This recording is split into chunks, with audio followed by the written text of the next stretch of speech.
Hi guys, welcome back to my channel. Thank you for clicking on this video. So the Rezzed event was in Birmingham at the weekend, and they showcased some of Rome 2. They showcased some of the gameplay and a live battle. You can actually go along and play the game. So I've got a bunch of info, and I'll probably do these videos in a few parts. Because there's quite a lot of info, things that I sort of noticed, things that were mentioned. So yeah, I hope this is interesting. Yeah. So one of the additions that wasn't actually really mentioned, but you could see, was that a floating hammer appears over a settlement, and presumably this indicates that you're building something there, there's something in the building queue, and I really like that addition, because it means you don't sort of have to click on every settlement to make sure you're building something that turn. You can just sort of see it from the campaign map.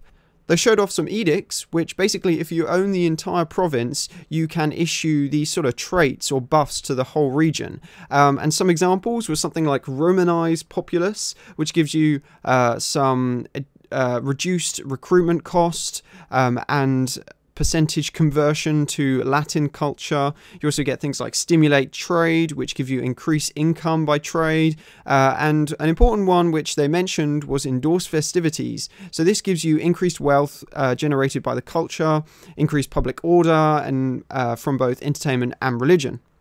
Another, perhaps more aggressive edict is something like Harvest Taxes, which gives you reduced public order and an increased tax rate. So if you're low on cash, this might be something that you need to issue. There's an internal politics system within the game. So as your faction, you will have internal conflict between, for example, in Roman culture, you're going to have conflict between the houses. And each of these houses or entities have their own kind of power meter, and what I got from the live stream was that you have to try and get the balance right. So you don't want to become more powerful than all the other two, because they then might try and assassinate particular members of your house and things like that. So you're trying to get the balance right, and you can do this by, say, you increase in power, and then you may marry off one of the your general's daughters or one of the house's daughters, something like that, and that redistributes the power. You also occasionally will get some kind of influential person that comes along, and you have to choose what to do with him. This is within the same kind of internal politics system. It might be someone that is supporting your cause, or it might be someone that is giving talks and lecturing against what you're doing as a senator. So you need to choose what to do with him, and you can do a range of things, and one of them that they showcased was assassinate him.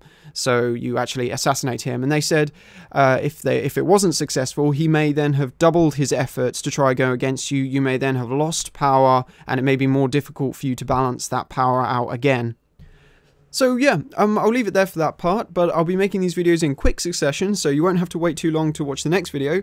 And there'll be a link in the description for that. There'll also probably be a link somewhere in the video for that. If you enjoyed any of my videos, please consider subscribing, or liking, or commenting. Thank you very much, and I'll see you next time.